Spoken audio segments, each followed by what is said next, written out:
All right. All right, we're calling the meeting to order. We have 4 trustees on the telephone. That gives us a quorum. In attendance are trustee Lorenzen, trustee Duggar, trustee Wake, trustee Bragstead. On the phone, we have Marcia Holland, Jennifer Newbold, Heidi Kendall, and Grace Decker. So that gives us a quorum of the full board and plus a quorum of the elementary board.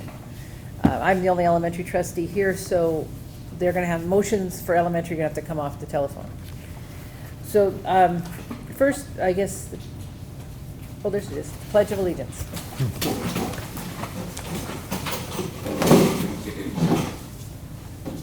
I pledge allegiance to the flag of the United States of America and to the republic for which it stands, one nation, under God, indivisible, with liberty and justice for all. Okay, item 3 on the agenda, we review and revise the agenda. We're going to suggest that we move all the action items forward in order to make sure we don't lose our quorum.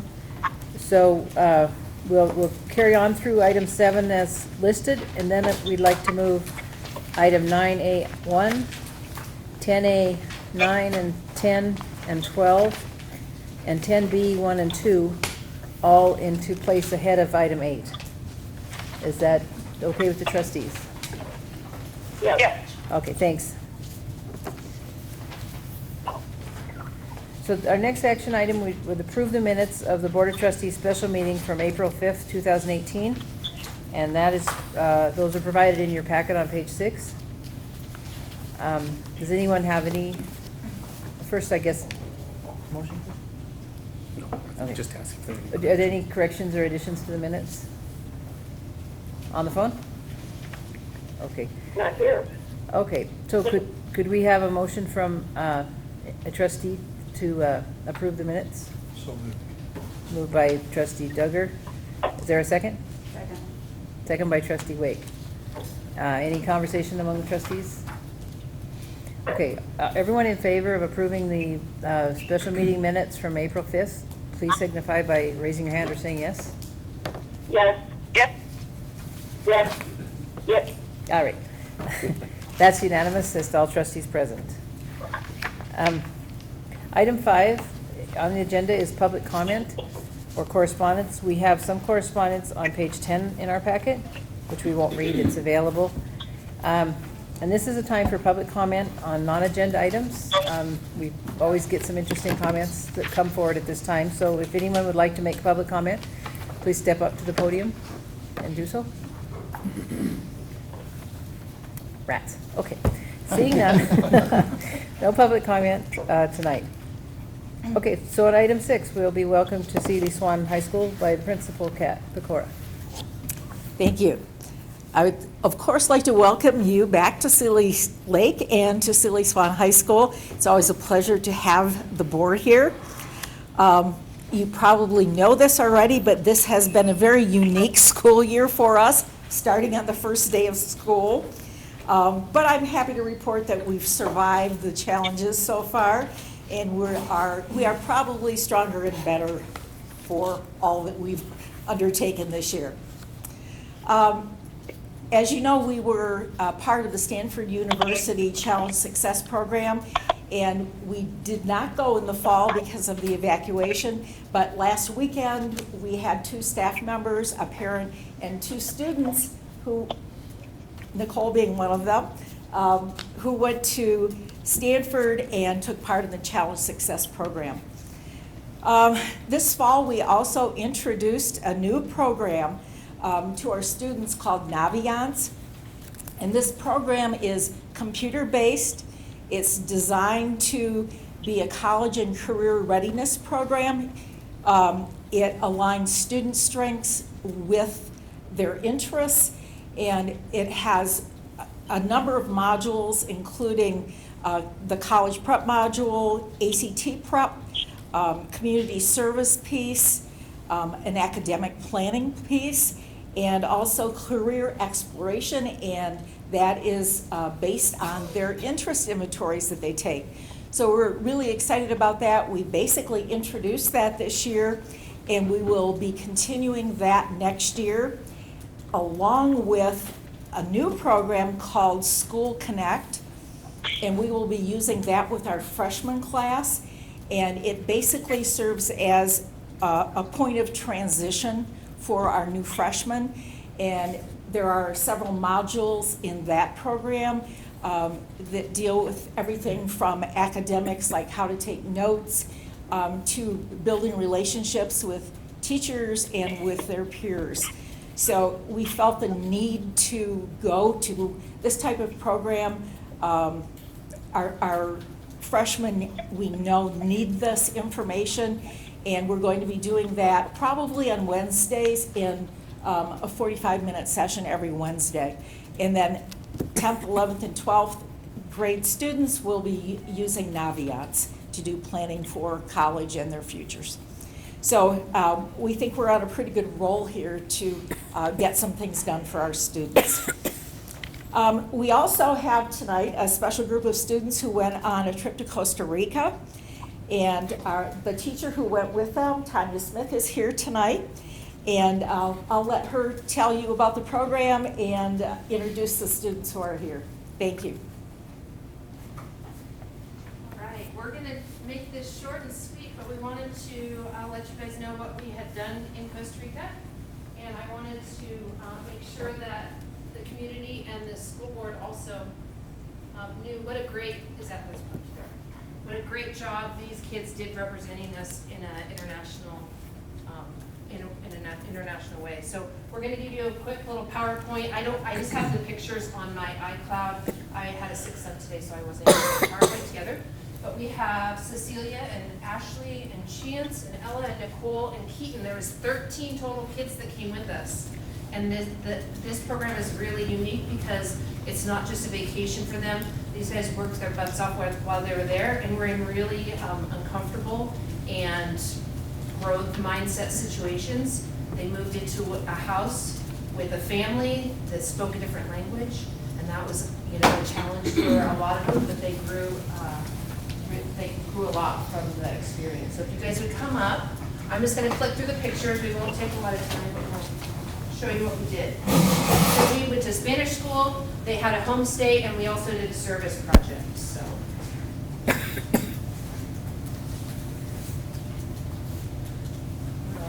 So can you guys all see that okay? Mm-hmm. All right, so this is, we went to Manuel Antonio first, so that's the beach, and then I'm just gonna let these guys kind of talk a little bit. So when you guys just feel like it, just jump in and talk about where we're at and what we're doing. This is me with our instructor that her name's Sarah. She helped us through the whole ordeal and set us up with our homestay families, and it was she was just really good to us the whole week, and you could tell that she contributes a lot to her community because she knows everybody there, she waves to everybody, and actually in the picture she has her scouting uniform on because she had to rush back from the community Boys and Girl Scouts big celebration that they just had. Well, that was a fast tour. At this point, I'd like to see Trustee Smith has joined the meeting. Mike, can you tell him he's there? Well, if we can get Heidi out. All right, anybody have any of these? Want to hold it down? I think Mike Smith is here if you want to disconnect, but if you want to stay on, we'll keep going. I'll just next turn here. Okay, thank you. We'll go to these maybe. Do you want to talk to somebody? Want to talk about the school? So the school was called, I don't remember the name, but basically Escuela de Alea. I don't know. It basically meant like school of the high place because it was really high up in the mountains. And there were about 18 kids going to that school. And usually they don't get a lot of help from the groups that come to Orosi because it costs a lot to get people up the mountain, but we had enough to get up there, and we did a lot of repairs. When we had time off, we got to play with the kids. That little girl, I believe her name was I think it was Angela? Angelina, it was Angelina. The kids were really cute. We painted their seesaw. Chance, Keaton, and Corinne, they made a new door for the girls' room because that one was rotten, it was falling apart. We also dug out the garden and we planted I don't think we planted some things. Yeah, we planted lettuce and some sort of, it's like a cabbage. Yeah, I think we planted cabbage. We did whole new bathrooms. I think the girls' bathroom didn't have a toilet seat, so these little girls, like from 8 to 13, had to basically sit on the toilet without a toilet seat. So they were really excited when we came in and did whole new plumbing and put a whole new door that actually locked, so they wouldn't have to worry about someone coming in when they were. We also put electricity into the one building, so one building had electricity, the other building didn't, so they were running electricity lights to the bathrooms, so at night it gets dark really early there, so we helped with that too. These are the kids. I also got to plant a fruit tree, which was really fun. This was a dance night we had. It was kind of like a traditional Costa Rican dance that we were taught, and this is all of us with our homestay families. It's kind of the tradition that they have, that Sarah and her husband Juan kind of put on every week, every time a group comes. You come with your homestay family, you learn a dance, and then you dance with your homestay families. And unfortunately, we were kind of cut short on our dance night because one of our members had a knee injury that ended up in having to go to the doctor. Maybe it was during limbo, so. Does somebody want to talk about the homestay families and the experience you had with them? This is my homestay family mom. Her name's Anna Salazar, and she is a amazing cook, and she's very funny. And she was not funny. I wish I could speak more Spanish, but I kind of should have prepared a little bit more before I went down there. But what I could talk to her, she was really nice, and she was always very welcoming, and like I said, the food was amazing. I miss being there. But yeah, she was very nice. She had 3 dogs that were adorable, very friendly, and she had a daughter and 2 sons, and her husband was very nice. It was great. There's a picture of Me and Keaton stayed together with another boy. There was actually only 3 boys on the trip and 10 other girls. So we were stuck with each other basically the whole time. But we met our homestay father the first night, but in the morning he got up at like around 5 and left for the whole week.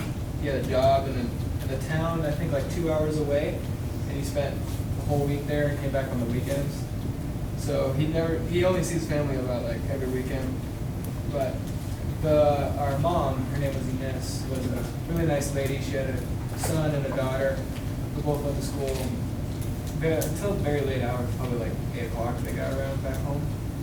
And So we worked almost every morning at the job site at the school, building the school, but one morning they had a holiday, so we went up into the rainforest. Somebody want to talk about what we did? Cecilia? So we went on a hike up into like the rainforest, and we got to go on this hike with this guy named Nano, and he lives up there and like barely comes down to get food and stuff, and he just like kind of resides in this place above the town we were at. And we just got to hike and like look at different leaves and different like just like whole like new like ecosystem that we don't really get to see here. And he took us to his house, and we got to see he had like 2 goats and so many dogs, and brought out kittens for us to hold while he gave us like coffee and food, and just talked about like his life, and we asked questions that we told our Spanish teachers later on. And all of those things up there are like different coffee brands, and like told us which one we should get if we wanted to buy a coffee. And just kind of toured us around this area that he just lives his entire life in, like really cool. And we got to see a view of Orosi once we like got higher up, and it was This is where we hiked through. It was was in the we were in the jungle. We were in the jungle, for sure. And then there's the kind of, the town of Orosi. Anybody want to talk about the town and what you thought of it? It was a really nice town. I was staying with Corinne and Jayla, so we would have to walk home like at night sometimes, but honestly, like I felt totally safe.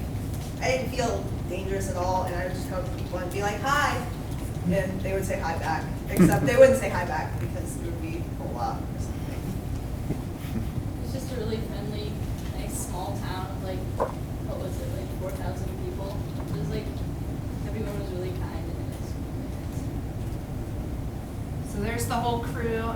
We painted that building there, and they made the doors and painted the doors. That's where we put the electricity in and the toilets.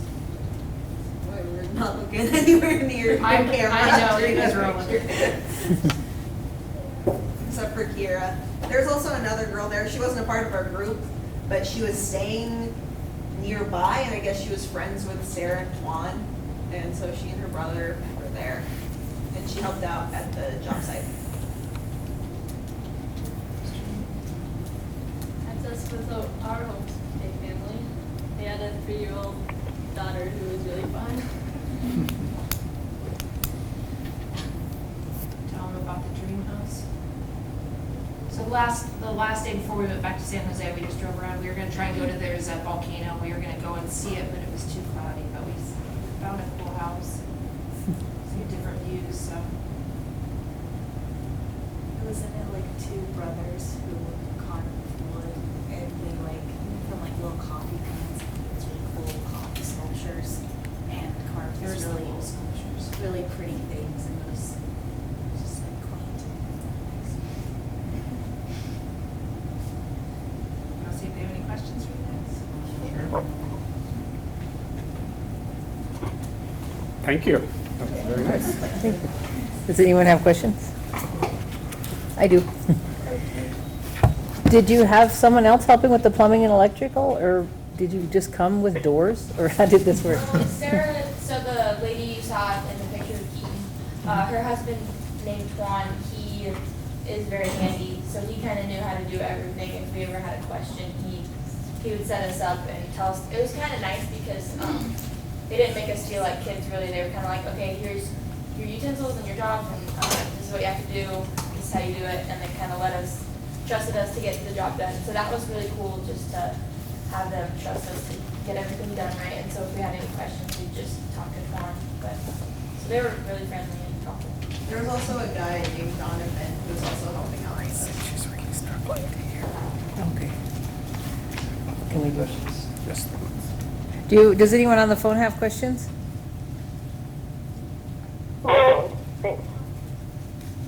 Okay, Thank you. thanks.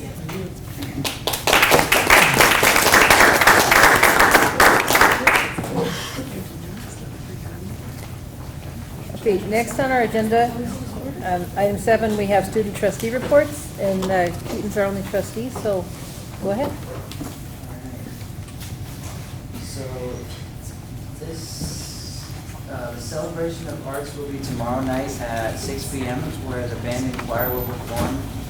And the drama class will show a preview of their play, The Awesome 80s Prom. The creative writing class will read poetry, and art class will have some of their pieces on display. Earth Day was Sunday, so this week Student Council has Earth Week challenges for Students from high school students. Monday's theme was to reuse, so students with reusable water bottles receive points for their class. Today is reduce, so students were challenged to carpool, ride the bus, bike, or walk to school to reduce their carbon footprint. Tomorrow's theme is recycle, so students will be bringing in cans and newspapers to recycle to earn points for their class. And Thursday is Green Day, where students will wear green and be cleaning up garbage and working in the greenhouse. This past weekend, Cities One High School sent parents, teachers, and students to Stanford, where they worked with the program Challenge Success, whose mission is to partner with schools, families, and communities to promote a broad definition of success and to implement research-based strategies so that all kids are healthy and engaged with learning. Back on March 7th, Sealy Swan High School held a career day for its students. Students took a survey through Naviance where they received a career that related to their interests. Professionals ranging from cosmetology to engineering were then invited to come and speak to students on career day. Students were placed in groups and learned more about the careers that they were interested in. The Sealy Swan High School prom is only 10 days away on May 4th, and students are getting excited for the Vintage Carnival themed night. Next Tuesday, in connection with Reading Young Men and Power, the senior class will be taking a trip to Main Gulch where they will learn about the 13 smoke jumpers who lost their lives fighting a fire there in 1949. 3 seniors from the creative writing class will be going to Drummond on April 30th to do a poetry workshop with 7th and 8th grade classes there. And 13 Sealy Swan High School students went on a 10-day trip to Orosi, which was And for sports, we're halfway through the spring sports season, and the Sealy Swan High School track teams are already dominating track meets. In fact, today the Western Montana Top 10 track meet was held in Missoula, where the top 10 athletes and relay teams from all classes across Western Montana compete against each other, and seven Blackhawks athletes were invited, and they competed today. 2 girls and 5 guys. Every single men's running event except the hurdles and 3200 included a Sealy Swan High School boy today. So we're really looking forward to districts, divisionals, and state coming up soon. Hopefully we bring home some trophies. And then our golf team this year is only 1 strong, but he's looking forward to an exciting and successful season. There is an I in team. Great. Well, thank you for the report. Our next item is the Health Insurance Trust Fund report, which is routinely included, and it's on page 29 of the packet. We won't look at that right now. Next, we have announcements from Superintendent Mark Thane. And I'll be very brief tonight. Certainly want to call your attention to the fact that Election Day is Tuesday, May 8th, and ballots should be in the hands of all Missoula County Public Schools registered voters. It's important that the ballots be marked and returned to the elections office by May 8th in order to be counted. And there are both elementary and high school levies being proposed by the district. So we encourage everyone to be informed. All the information is contained on our school website, and please cast your ballots. The next regular Board of Trustees meeting will be Tuesday, May 8th, and that will be followed by a special board meeting on Thursday, May 17th, where we'll canvass the election results and do the reorganization of the board for the 2018-19 term. Just call your attention to a couple other highlights. Hard to believe that we're into May next week, but Thursday, May 31st at 3 p.m., we'll honor all retiring staff from Missoula County Public Schools. We'll do that in the Sentinel High School cafeteria. And then beginning Thursday, May 31st, with the Willard celebration, we'll launch graduation season. The graduations will occur primarily on Saturday, June 2nd, with Big Sky High School at 9 a.m., Hellgate at 12 p.m., and Sentinel at 3 p.m., followed by the Adult Education Program's graduation at 5:30 p.m. Then on Sunday, June 3rd, we'll be right back here at Sealy Swan High School for our 1 p.m. graduation. Our 3 Missoula middle schools will hold their promotion ceremonies on Thursday, June 7th, with Meadow Hill at 5:30 p.m., C.S. Porter at 6 p.m., and Washington Middle School at 7:30 p.m. Thank you. And now item B is a time for announcements from trustees. Does anyone have announcements they'd like to make? How about on the phone? Do you guys have any announcements? No. Okay, thank you. And now, as we, at the beginning of the meeting, we opted to move some of the business items forward to make sure we still had a quorum. So now we'll move to item 9A1, which is a policy, and Mr. Thane will explain that. So we are now at second reading of the policy on family engagement that's specifically required for Title I. It's found on page 50 in the packet, and we conducted first reading and put it out for public comment. In the intervening month, we have received no public comment. So the recommendation of administration is that we pass Board Policy 2159, Parent and Family Engagement, tonight on second reading. Okay, are there any questions from trustees for Mr. Zane? Okay, I would entertain a motion then. So moved. This is Grace. To pass it? Are you moving to accept it, Grace? I move to, yes, approve this policy as it is in the packet. All right. Second? Okay, second by Mike Smith. All right, any board discussion? Do I ask for public comment now? Any public comment? Seeing none, all trustees in favor of approving the Board Policy 2159 on second reading, please raise your hand or say yes. Yes, yes. Okay, that's unanimous, just all trustees present. We'll move on to item 10A9, which is an elementary action item. And this is an item to award a bid for Jeanette Rankin School Furniture. And Bernie McWilliams will explain that to us.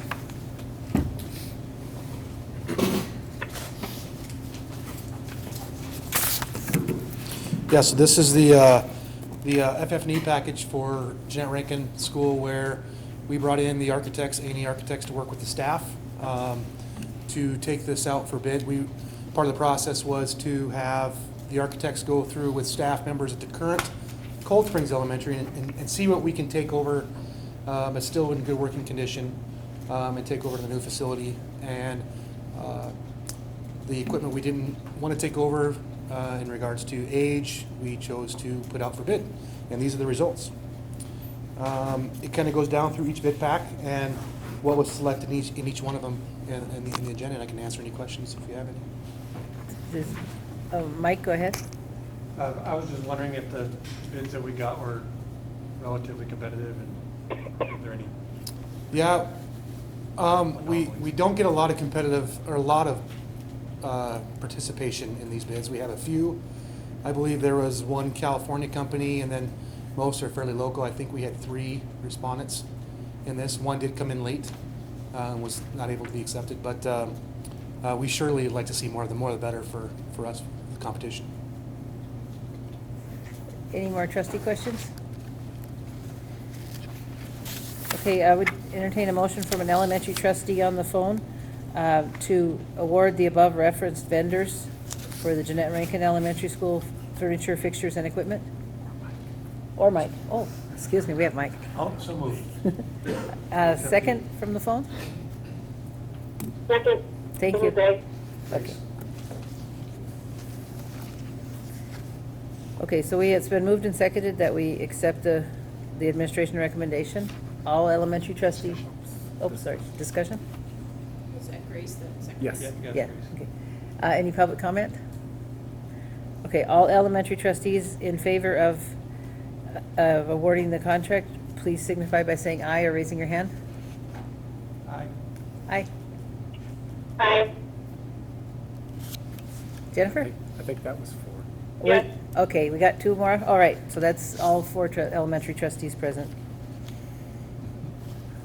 Agenda item 10A10, authorize engagement of the high school, Big Sky High School architect. This is a full board action item, but since we have Burley at the podium, do you want to go ahead and explain that? Yeah, so we have permission from the board to take these out for RFQs, request for qualifications. We had 4 submittals, and I'd like to thank the committee, Superintendent Thane, Pat McHugh, Karen Allen, and Principal Natalie Jaeger for participating in this committee. And we selected CTA Architects to run the design for Big Sky High School's bond project. And we're very happy about it and excited to work with them. Okay, Answer any questions? Does the trustees have any questions for Burley? Seeing none. Is there a motion to accept administration recommendation to authorize the engagement of CTA Architects for the planning of Big Sky High School? Moved by trustee Duggar, second by trustee Breakstead. All right, is there any board discussion? Oh, I don't know if WGN's on this team or not, but I'm gonna abstain just in case. okay, do you have that, Lenora? Mike's gonna abstain for conflict, potential conflict. Is there any public comment?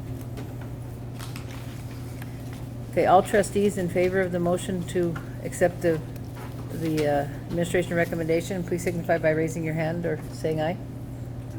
Aye. Is unanimous, all trustees present? Aye. Hello. Okay. All right, except trustee Smith, okay. Finally, and to that same item, new business, we have 10A12 to grant permission to solicit bids for the Russell Elementary School furniture, fixtures, and equipment. This is an elementary action item. Burley? Yeah, so we've solicited the expertise of Lou Page Warner, who is the architect on this project, and we are running it very similar to how I just explained at Jeanette Rankin, where they will work closely with the staff there and reuse any equipment necessary for the new space that they're having coming. This is a CIS classroom edition, including a new breakout or a common area, lunch tables, that kind of stuff. So those are the things we'll see in the bid. Okay, any questions for Burley? Okay, I would entertain a motion from an elementary trustee to accept administration recommendation to grant permission to solicit bids. Moved by trustee Smith. I'll propose that we accept the recommendation. All right, is there a second on the phone? Second, this is Jennifer. Okay, second by Jennifer, trustee Newbold. Is there any board discussion? Any public comment? Okay, all elementary trustees in favor of accepting the administration recommendation as moved, please raise your hand or say aye. Aye. Okay, that's unanimous as to elementary trustees present. Now we're going to double back to item A9. 11. Oh, 11. Not so good with my Romans here. Okay. Grant permission to solicit bids for the general contractor for the agricultural education processing kitchen remodel. Burley? I've been talking about this for a long time, and it's finally out. I'm feeling pretty good about it. So this is the new egg ed meat plant that they'll be using. It's basically a meat processing plant that will actually produce meats for our food service program. We're very excited about it. And this is a little retroactive where this is already on the streets and is opening on May 2nd. Or what's next Tuesday? May 3rd? May 2nd? Anybody got a calendar? It opens next Tuesday. May 1st. May 1st. May 1st. Okay, are you I done? apologize for that. Yes. Does anyone have any questions for Burley? I have a question. Do any Sealy Swan students participate down at the Ag Center? I don't You know? believe so. Kat might know. I don't believe so. It's the three Missoula high schools that do. Is it physically possible for that to happen? Just think the transportation. It could happen. It would be a matter of looking at busing and transportation and the cost of that. Right. Okay. All right, any other board questions? Okay, we'd entertain a motion to accept the administration recommendation to grant permission to solicit bids for the Ag Education Processing Kitchen remodel. Moved by trustee Breakstead, This is Martha. I'll second it. second by Marcia. You let it die for lack of a second. That's my favorite thing. Okay, it's been moved and seconded that we accept administration recommendation.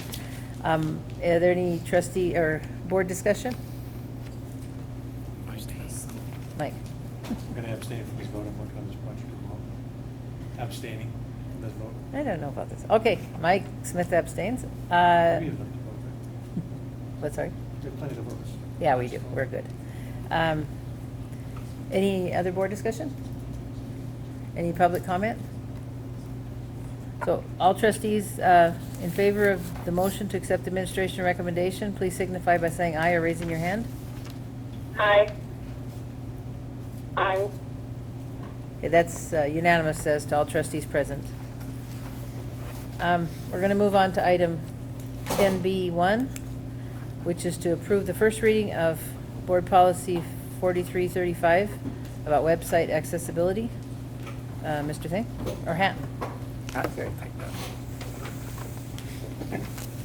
Thank you. This policy is very straightforward and direct, and it references an effort that we began implementation on in September of this current school year. It recognizes that even though the Americans with Disabilities Act has been in existence since 1974, the proliferation of the internet and design standards on the internet for individuals experiencing a range of disabilities have not always been up to date. And over the past 5 or so years, public colleges like University of Montana, private businesses like Target, and public K through 12 schools like the Montana School for the Deaf and Blind or Great Falls Public Schools have received a range of Office of Civil Rights complaints regarding the accessibility of their website. So MCPS undertook a proactive process to update our website according to the design standards referenced in this policy. We'd like to give the board some more education at a May board meeting when we're back in Missoula about the things that we have asked staff to complete in order to adhere to these design standards. But at this point, we simply recommend that you open this for first reading and open it to public comment. Thank you. Does anyone have questions for Hatton? Okay, would entertain a motion to accept the administration recommendation to approve first reading of this board policy? So moved by Trustee Smith. Second by Trustee Breaksted. Any trustee discussion? Board discussion? Any public comment? Okay, all trustees in favor of the motion to accept the administration recommendation, please signify by raising your hand or saying aye. Aye. All right, that's unanimous as to all trustees present.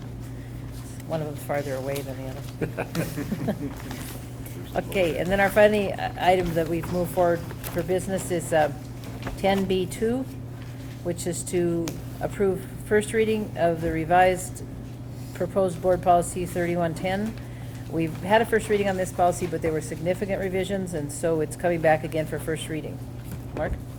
As the chair indicated, we had first reading of this policy at our last board meeting, and there were questions about whether or not the language as drafted would compel the trustees to enroll 4-year-olds into our program. So in consultation with council, there are 3 changes that are referenced on page 64, and they've been highlighted. So the first is the deletion of the initial sentence of the policy, which was changed from compulsory language, and in the second paragraph became permissive. That language change in the second paragraph would delete the words "have the right to" and substitute instead "may." And then the most significant change is the first sentence of the 4th paragraph, and making sure that we had permissive language, council recommended the addition of the following sentence. Except when enrollment is otherwise required by law, the Board of Trustees has the discretion to give special permission to enroll a student who has not reached the age of 5 on or before September 10th of the year where there are exceptional circumstances. So council's confident that the concerns raised by trustees on first reading last month are now addressed in the revised policy. It's the administration's recommendation that the trustees approve this policy as amended for first reading and that we post it for public comment. Okay, are there any board questions about the policy? I do have a question. This is Grace. Okay, Grace, go ahead. My question is, I know that it's not a circumstance that we anticipate happening anytime soon, but if the circumstance came along that we were able to offer something closer to universal pre-K for 4-year-olds within MCPS, would we have to, that would obviously require us to change this policy? I think that's an excellent question. It would depend on the type of action that the legislature took. If the legislature were to advance funding for universal preschool, that would not be subject to this policy. It would be certainly governed by separate statute. This policy is enforced mainly so that the trustees can recognize exceptional circumstances, which might be students who are identified as meeting the criteria under number 2 in the middle of the policy, and allowing us to request A and B reimbursement on those students as kindergarten students. In fact, we do admit early kindergartners presently under existing policy, but we wanted to clarify, given our interest in an early kindergarten program, the criteria that we would use to identify students we would serve. But if universal preschool came into play, that would be governed differently. We would have to evaluate any policies attendant to that change should the legislature take action. Okay, and just for example, there was an opportunity last year to apply. Many districts around the state and private programs did apply for public funding for pre-K. That would not be precluded. Like if another opportunity like that came along, this particular policy wouldn't preclude participation in an opportunity like that. No, it would not. Our concern previously was long-term sustainability, and that's why we looked at this model, because A and B would afford us that sustainability. But if the legislature were to put forth a funding stream that was predictable, or if we were to choose to avail ourselves of a grant opportunity, we wouldn't be precluded to do so under this policy. Thank you. Any other board questions? So do we have a motion to accept the policy as revised for first reading? So moved. That was Grace, I think. This is great. Okay. Moved by Grace, seconded by Mike Smith. Grace. Grace. Okay. Is there any board discussion? Is there any public comment? Okay, all trustees in favor of accepting the policy for first reading, please signify by raising your hand or saying aye. Aye. Aye. Okay, Aye. it's unanimous to all trustees present. Okay, and I think that's our last action item. Is it? It is Other than the consent. consent agenda. Right, that's hasn't a, been no, approved yet. that's an action item also. Okay, stay on the phone there, guys. Okay. Number 8, now we're back on the schedule, the consent agenda. Typically, the board approves the use of a consent agenda to expedite business at regular monthly meeting. These are items that we see regularly and that we do not typically discuss. The information's on page 32 of the packet, and the only item on the consent agenda is to approve revenue and expenditure reports. Are there any questions from the trustees? All right, do we have a motion? Moved by trustee Duggar. Is there a second? Second by trustee Bregstad. Any board discussion? Public comment? Okay, so all trustees in favor of accepting the administration recommendation for the revenue and expenditure reports, please signify by raising your hand. Aye. Yes. Aye. That's unanimous as to all trustees present. Okay, that moves us to agenda item 10A2, which is the general fund update from Mr. McHugh. Actually, bond expenditure update, we'll do the secondary, but not the elementary. Okay, excuse me. We're now on item 10A1, the secondary bond expenditure update, again from Pat McHugh. All right, thanks. So both the secondary and the elementary expenditures are on page 53. This is a format you've seen before, and it's an update through March, outlining expenditures by school. We'll provide a further update in a little more detail in a different format as we're getting deeper into the construction as apparent from this spreadsheet, that we have projects now rolling throughout the district, and as we in particular come to completion on it, not completion, but the later stages of some of our bigger projects. So we're on target for September completion, September 2020. That's our target. Okay, are there any questions for Pat? I have a question. Can you tell us the status of the Sealy Lake work? Is there anything left to be done? I think, I don't believe this is bond related, but Burley was mentioning some, a wall that needed some repairs, but in terms of bond work, I believe we're done. Okay. Any other board questions? Okay, any public, should we go for public? A public comment? Okay. All right, and then we move on to item 10A2, the general fund update, again with Pat McHugh. All right, so pages 54 and 55 reflect both the elementary and the high school general fund expenditures. If you look on page 54, you'll see the columns at the top will show the elementary, and then next to it on the far right is the high school. Not surprisingly, we're expending the bulk of our budget into the salary and benefit area. When we're complete at the end of this fiscal year, we'll have expended about 90% of both of our operating budgets in the salary and benefit area. We're monitoring a number of expenditure areas, our student transportation costs, substitutes, utilities, our sick termination, our termination pay, and also some of our salary areas, primarily in some of our hourly areas. But otherwise, we're doing pretty well. As we get closer to the year end, we'll have a better idea what year-end funds we might have available for use on purchases for materials and the like. So at this point in time, we're pretty much on track. Are there any questions for Pat on the expenditures? Any public comment? Now we're on transportation fund? No, technology. Oh my gosh, I scribbled all over it, can't read it. Okay. 10A3 of technology fund update from Ray Cooper, Director of Technology.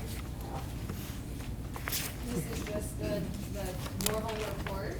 Okay. Do you have any questions? This does not include the technology purchase of devices that I asked for at the last board meeting, all say that.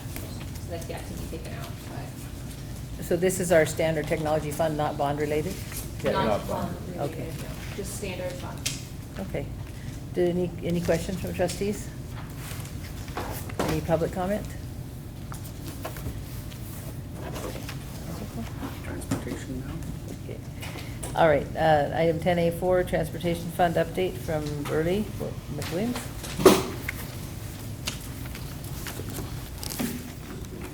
So this is a transportation budget through the end of March. So with 2.5 months remaining, we have about 66% of the elementary budget expended and 64% of the secondary expended. This is for to and from school only, including Sealy Lake. So we're looking pretty good to finish the year just about on par with budget. I'd be happy to answer any questions that you have. Oh, Mike? I'm just wondering if there's any lingering effects of the transportation, like last year when we had the, like the Lowell and the Franklin kids kind of temporarily moved over. Are we still seeing anything like from buses having to come in different parts of the school or anything like that now, or are we pretty close to back to normal? Or I wouldn't call it normal, but. Yeah, we were doing pretty good. We had to keep one of those routes from Lowell and Franklin, but we eliminated 2. So we did have to keep one with to make Lowell work with geographically. Just it happened to be that year, so we did lose 2 routes this year at the beginning of the year. But no, our buses they adjust every day from a standpoint of special needs and fit families. Those are adjusting on a daily basis almost. But everything else is pretty constant. Thanks. Any other trustee questions? Public comment? Okay, thanks, Bertie. This is only the secondary building reserve. Okay, and then could you, on item 10A5, the secondary building reserve fund update, page 59? Yeah, so on page 59, it kind of shows our quarterly report that we provide. with bond expenditures, we get pretty detailed in this, where you can kind of see where the funds went. A couple of things I'll point out is some of the environmental asbestos sections under the Sealy. Those were, we did some mold testing up here in one of the rooms, had some water damage. And then we've done some lead testing up here as well. And then some roof leaks. So we've had some roof leaks. We have pretty harsh winters with some flat roofs up here, so we spend a lot of time up here with snow removal on the roofs. And that usually includes some sort of lifting mechanism like a crane, or to get snow blowers on our roof, which can be tough on a membrane roof, but it's the most efficient, quickest way we can get snow off our flat roofs when we get 2-3 feet of snow. So we have a little bit of nicks and tears in there. So this is some of the roofing repairs we've done up here at Sealy Lake over the last few months. So if you look at the third quarter expenditures for 17-18, we're at $26,950. It's pretty slim. I think it might be the smallest quarterly report expenditure we've had since the life of this bond. So hiring this levy. So it's been pretty slim, and the bond has obviously helped pick up some of the slack with the capital projects. But you know, our trades and crafts departments deserve some kudos for making our budgets work.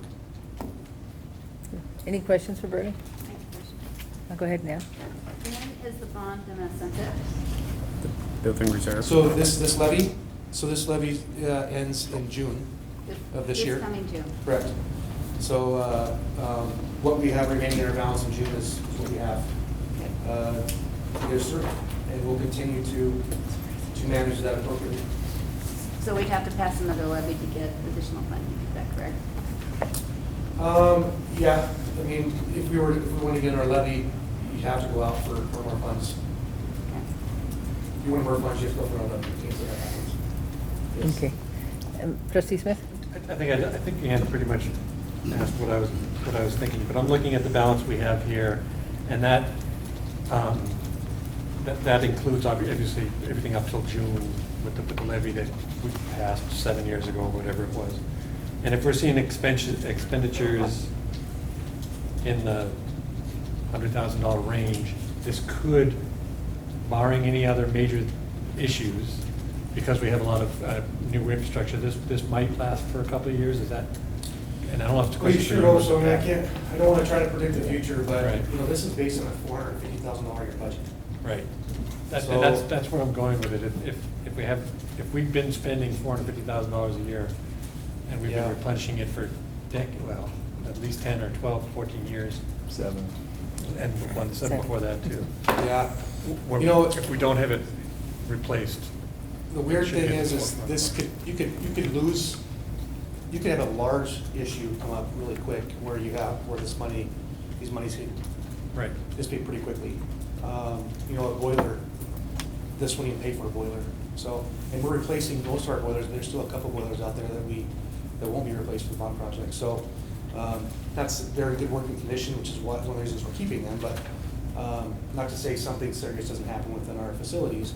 But yes, we budget pretty strict to make these last as long as we can, to be, you know, fair to our taxpayers as best we can.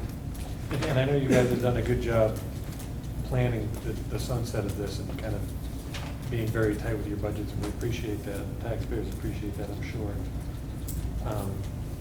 One final question. With all the flat roofs and that we're dealing with the snow and that, do any of our new projects have flat roofs, or did we learn our lesson from that? We tend to see a little different snow load in Missoula. All are flat roofs. Although we have went through a lot of structural updates as well with our bond projects, that helps with that. So, but in my 10 years, we've never removed snow in the Missoula area off of roofs. So yeah, knock on some wood. But we tend to do it every year at Sealy. Thank you. Any other questions for Burley? Okay, any public comment? All right, well, that was information only, so now we move on to, let's go on here. 6. Okay, item 6, which is an information only, which Pat will explain. All right, so what this agenda item addresses is the fact that The high school bond proceeds, a significant amount of those proceeds, $6 million, are being expended to improve the Willard School building and to actually build a new Willard School.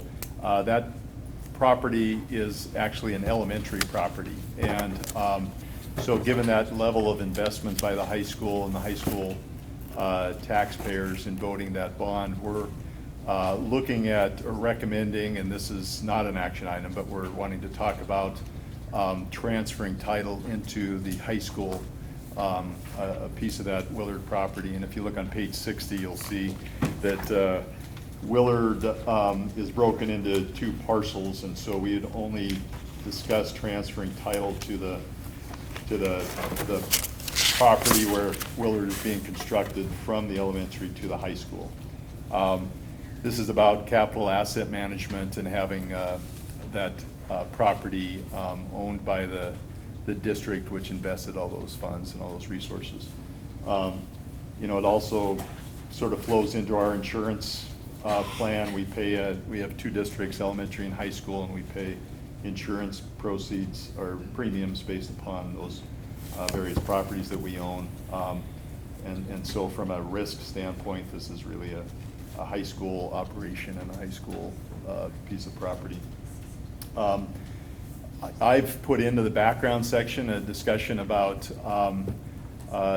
do we recognize some consideration for this conveyance in the form of conveying some property, high school property, to the elementary. And I don't see that as being as critical, just because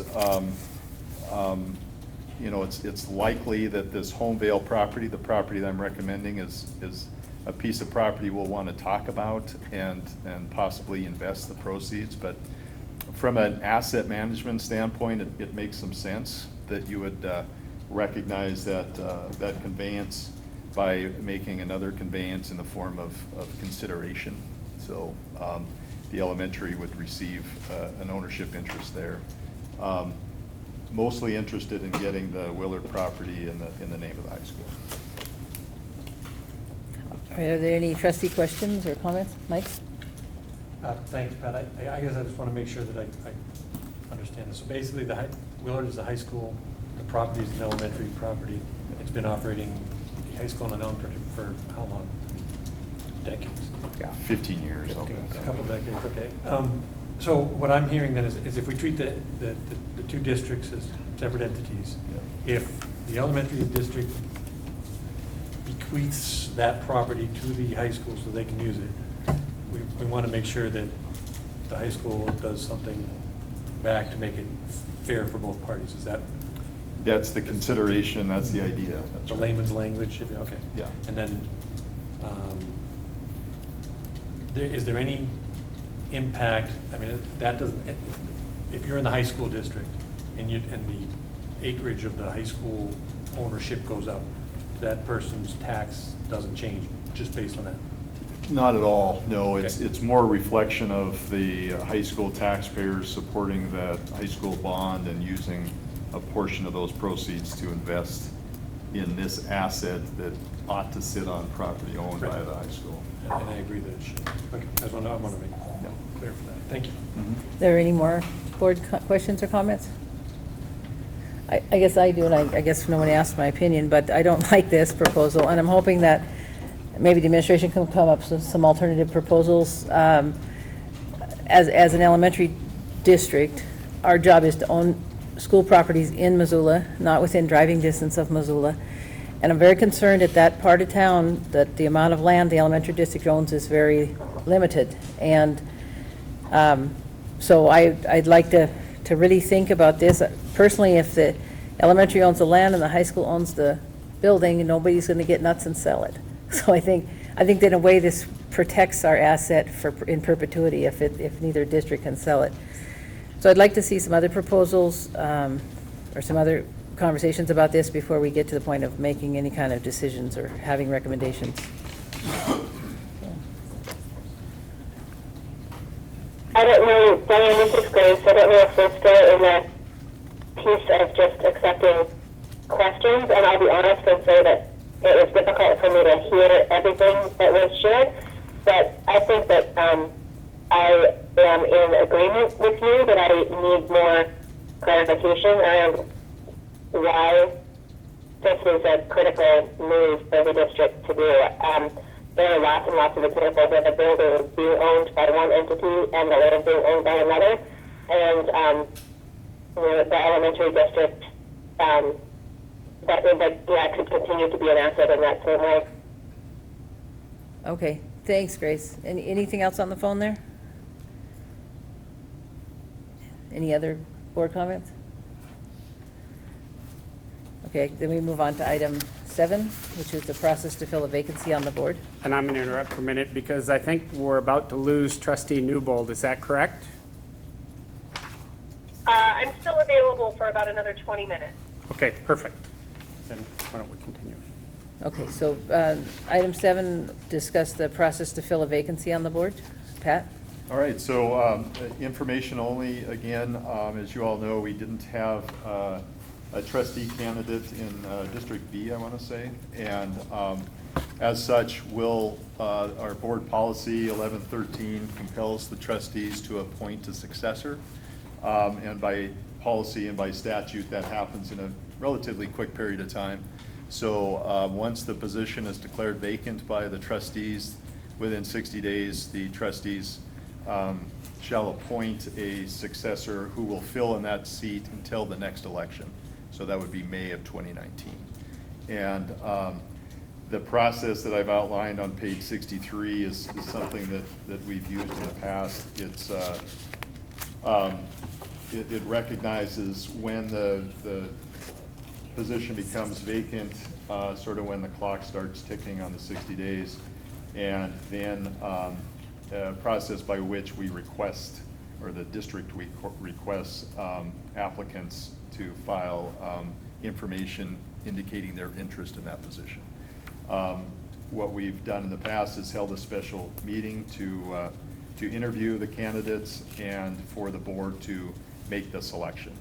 The selected candidate has to qualify, which means they have to fit within the relevant boundaries of District B, and then by completing the oath of office and accepting the position, like the certificate of candidacy, like all trustees that are elected.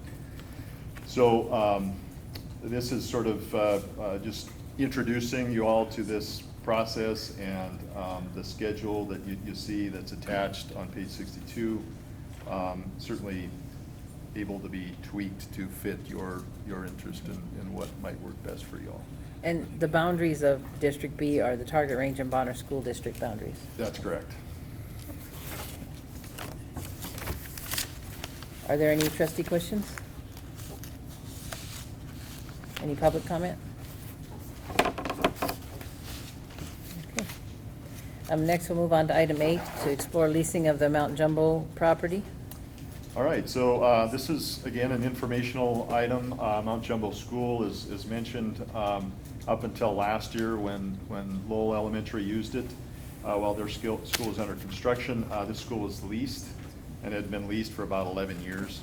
To Walla Walla College, we leased about 59% of that building.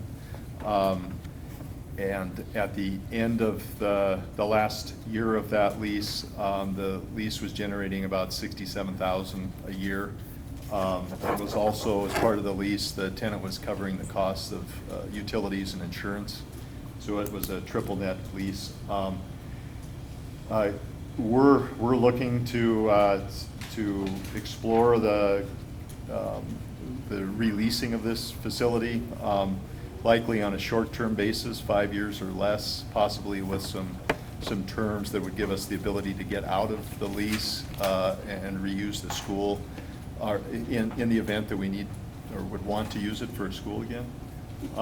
But in the interim, we'll again bring this to the board as an action item at some point, but want to put in front of the board the notion that we'd like to get this out there as a potential site to lease once again, and to sort of minimize our costs and to potentially generate a little bit of revenue. Any questions? Mike? I'm just wondering if leasing is the only option that we looked at for that. I don't know if I know that it's a good moneymaker if we can lease it, but if there's another education program or something that, and obviously if you lease it to an education one, that'd be nice, but if there's, I don't know, pre-K or something like that ends up being there or whatever, I guess, were there other options discussed before we landed on leasing? For the school district to use it, or? Yeah, for either the school district to use it, or if the school district to allow some other entity to use it. I would like to make money from it. Sure. I want to make sure that all the options are just visited. I think Pat described it well. I think our interest is, number one, covering the overhead, because even if we're not using it as a facility, it needs to be maintained, heated, et cetera. So that's first priority. Second, it would be nice to generate some income. Last year, we took a look at the number of students that we have by geocode who live in the East Missoula area. We're at about 156 students, K-8. So it's not a large enough population likely to sustain an elementary building. But East Missoula is ripe for development, and we've heard that repeatedly. And Rattlesnake School is also essentially bursting at the seams. So I think the confluence of those two would cause us in the near future to wish to consider whether or not we would reopen Mount Jumbo as an elementary school. So in the interim, if we could find someone interested in a lease who would not require modifications to the facility, I think that would be the best case scenario. So again, Pat expressed it well. I think we simply want to explore whether or not there's a market in Missoula's current climate, and if we could identify a compatible lessee, then it's in our best interest to do so. So would that be like the next step then, just to kind of, I want to make sure that we. Next we have step a is to session do as some opposed to research, just- and then we'll bring research to the trustees Okay. before we contemplate any action. Thank you. That's what I was. And this is Trustee Holland. Okay, Yes. go ahead. Would it be of any benefit to the district if a portion of the building was rented out? Or would that be kind of a cost neutral because you'd have to maintain the entire building in terms of heating and sidewalk maintenance and things like that? Or are you looking to a lessee who's going to rent the whole building? I think ideally, we would want to lease the entire space. The lease with Walla Walla was about 59% of the leased space, and then we used part of it really as storage. But I think ideally, it would be a lease of the entire space. Thanks. Any other questions, trustees? Any public comment? Okay, and I think that ends. If you want to table the last item. And then our final item is item 10C, which would have assigned us to attending the various graduation ceremonies. I would suggest we table that item because not everybody's here and it's hard to make this decision right now. Does everybody agree? Is that okay, Mark? Time is? I would like to do that, yes. Yes. Yeah, okay, so we'll just, but the dates are here for us to look at and consider which ones we can attend, so. And remind me, is the middle school events also listed? Yeah, Yes. they are. They're all three Okay, listed there, yeah. Just didn't have access to my computer. Thanks. Okay. All right. Then I guess we'll move on to public comment on non-agenda items. And seeing none, we are adjourned. And thank you for bearing with us on the phone. Yes, thanks. Thank you very much. Thank you. Good night. Good night. Bye. Thank you. Night.